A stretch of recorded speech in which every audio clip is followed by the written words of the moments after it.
ইতিহাস বলে যারা বিজয়ী হয়েছে তারা যদি নিজেদের বিজয়কে সংহত করতে না পারে, সুসংহত করতে না পারে, তাহলে তাদের ভেতরকার অন্তর্দ্বন্দ্ব, অন্তঃকন্দল, তাদের ভেতরকার অন্তর্দাহ আরেকটি বেদনাদায়ক ইতিহাস সৃষ্টি করে। যে একটা গণ অভ্যুত্থানে যে ঐক্য আমাদের ছিল, যে অবিস্মরণীয় ত্যাগ আমরা একে অপরের গায়ে মেখে নিয়েছিলাম, আমাদের এখনো মনে পড়ে যে আমরা কেউ যখন আহত হয়েছি তখন রক্ত দেওয়ার জন্য লাইন ধরে মানুষ ঢাকা মেডিকেল সহ বিভিন্ন জায়গায় দাঁড়িয়ে গেছে। কেউ জিজ্ঞেস করে নাই, কেউ প্রশ্ন তোলে নাই যে উনি কোন দলের লোক, কেউ প্রশ্ন করে নাই উনি কি গণভোট আগে চান না পরে চান, কেউ প্রশ্ন করে নাই যে উনি কি পিআরের পক্ষে না পিআরের বিপক্ষে, কেউ প্রশ্ন করে নাই যে কে ক্ষমতায় আসবে কে ক্ষমতায় আসবে না। এই প্রশ্নহীন ঐক্য আমাদেরকে একটা অবিস্মরণীয় বিজয় এনে দিয়েছিল। কিন্তু আপনারা জানেন ইতিহাসে বিজয় অর্জনের চেয়ে রক্ষা করা অনেক কঠিন। আজকে আমরা আমাদের বিজয় রক্ষা করতে পারবো কিনা, বিজয়কে সুসংহত করে একটা সুন্দর বাংলাদেশ গড়তে পারবো কিনা, পদে পদে সেই প্রশ্ন তৈরি হচ্ছে। এই যে বিজয়ের পরে আমাদের নানা জনের নানা প্রশ্ন, নানা জেদ, নানা অবস্থান, নানা হটকারিতা,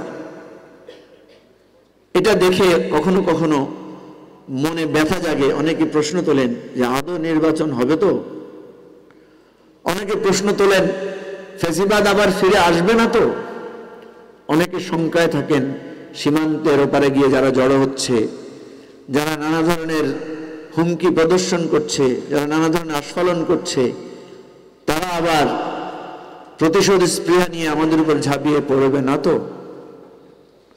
প্রিয় ভাই বন্ধুগণ, আমাদের আগামীর পথ চলায় আমরা সবসময় একবার পেছনের ইতিহাসটা খুঁজে দেখার চেষ্টা করি।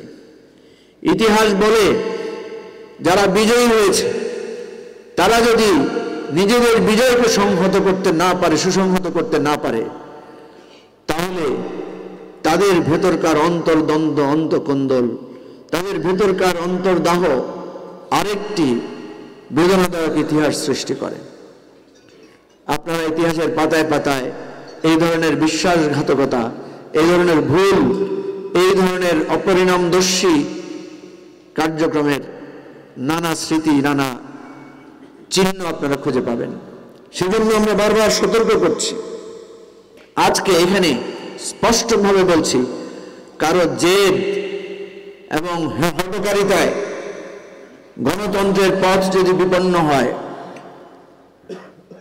আমরা যত বড় দল হই বা ছোট দল হই, স্পষ্ট করে বলছি আপনাদের নামও ফ্যাসিবাদীদের পাশে ইতিহাসে লেখা থাকবে। আমাকে অনেকে প্রশ্ন করে যে আপনি বলেছেন হেলিকপ্টার এড়িয়ে রাখার জন্য, অনেকে বলেছেন আপনি আরেকটি গণ অভ্যুত্থানের কথা বলেছেন। হ্যাঁ, আমরা বলেছি। সেই গণ অভ্যুত্থান মানে এটা নয় যে পরাজিত ফ্যাসিবাদীদের ফিরে আসা। সেই গণ অভ্যুত্থান মানে হচ্ছে আমাদের রক্তের উত্তরাধিকারীরা আবার রাজপথে আসবে।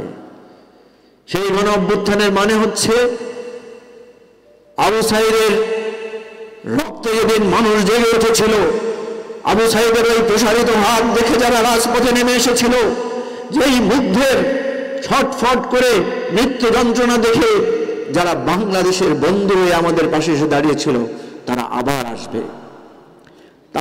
তারা আবার এসে দাঁড়িয়ে বুক ফুলিয়ে বলবে, লাখো শহীদের রক্তে কেন তোমাদের কোনো বাপের দেশ এটা না।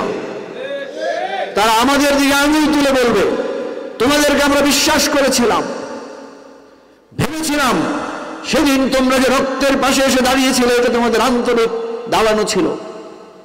তোমাদের এই দাঁড়ানোর পেছনে যে একটা ক্ষমতা লিপ্সা ছিল, তোমাদের এগিয়ে আসার পেছনে যে একটা ক্ষমতার দ্বন্দ্ব ছিল, সেটা আমরা বুঝতে পারি নাই। আমি সেই আশঙ্কার কথা বারবার বলছি যে সেই আশঙ্কায় সেদিন নতুন করে হেলিকপ্টারে পালানোর পথ তাদেরই খুঁজতে হবে, যারা আমরা একসাথে সংগ্রামের সাথী ছিলাম।